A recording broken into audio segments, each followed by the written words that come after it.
जहां एक तरफ आज नेतन्याहू ट्रंप के पास पहुंचे हैं, पूरी उनको सुरक्षा दी गई है, बाकायदा उसी तरह की सुरक्षा उनको मुहैया कराई गई जिस तरह की सुरक्षा ट्रंप को दी जाती है। 2 हेलीकॉप्टर उनके काफिला को फॉलो कर रहे थे, एक साइड का रोड पूरी तरह से बंद कर दिया गया था, जान का खतरा है, मोस्ट वांटेड में है, इसलिए वो पहुंचे। लेकिन जहां एक तरफ नेतन्याहू और ट्रंप बैठक कर रहे हैं ईरान पर हमला करने को लेकर, वहीं दूसरी तरफ ईरान ने एक बड़ी डिप्लोमेटिक चाल चल दी है। ईरान की टॉप सिक्योरिटी ऑफिसर जो है आली लाजीजानी यूएस के साथ न्यूक्लियर बातचीत के बारे में एक जरूरी मैसेज देने के लिए ओमान पहुंचे हैं। मीटिंग के दौरान तेहरान में सरकार के खिलाफ नारे लगे।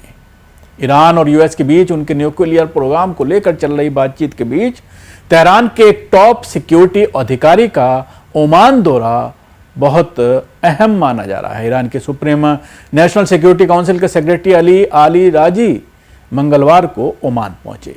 ये दौरा पिछले हफ्ते ओमान की राजधानी मस्कत में ईरान और यूएस के बीच हुई इनडायरेक्ट बातचीत के पहले राउंड के बाद हो रहा है।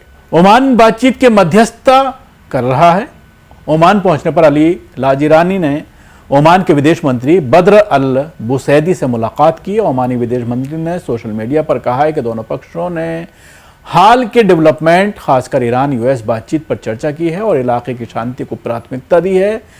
लारीजानी ने ओमान के शासक सुल्तान हैथम बिन तारिक के साथ भी लगभग 3 घंटे तक बातचीत की। हालांकि इस मीटिंग में क्या चर्चा हुई, इस बारे में ईरान या ओमान में से किसी ने भी कोई ऑफिशियल जानकारी जारी नहीं की। ईरानी मीडिया के मुताबिक लाजीजानी इस दौरे पर अपने साथ एक जरूरी मैसेज भी लाए हैं। माना जा रहा है कि यह मैसेज ईरान की यूएस के साथ आगे की बातचीत को लेकर जो है स्ट्रेटेजी से जुड़ा हो सकता है। इस बीच ईरान के विदेश मंत्री अब्बास अरागनी ने साफ कहा है कि ईरान किसी भी हालत में न्यूक्लियर यूरेनियम को एनरिच करने का अपना हक नहीं छोड़ेगा।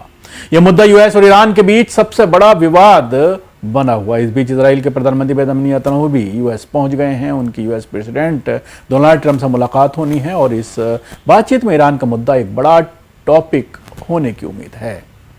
लारीजानी ने इजराइल पर इस बातचीत को खराब करने की कोशिश करने का आरोप लगाया है और कहा है कि यूएस को समझदारी से फैसला लेना चाहिए। सिक्योरिटी के मार्च पर यूएस ने वेस्ट एशिया में दबाव बढ़ा दिया है।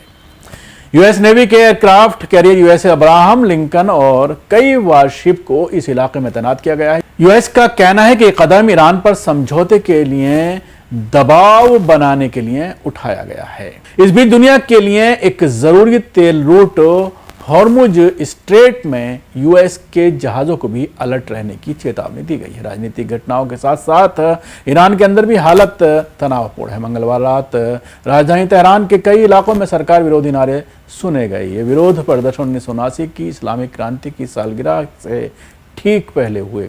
स्थानीय लोगों के मुताबिक लोग अपने घरों की छतों और खिड़कियों से तानाशाह मुर्दाबाद जैसे नारे लगा रहे थे। इस बीच सरकार बुधवार को क्रांति दिवस के मौके पर बड़े इवेंट और रैलियां करने की तैयारी कर रही है। इस तरह जहां ईरान और अमेरिका के बीच डिप्लोमेटिक कोशिशें तेज हो रही हैं, वहीं देश के अंदर नाराजगी और इलाके में तनाव भी लगातार बढ़ रहा है।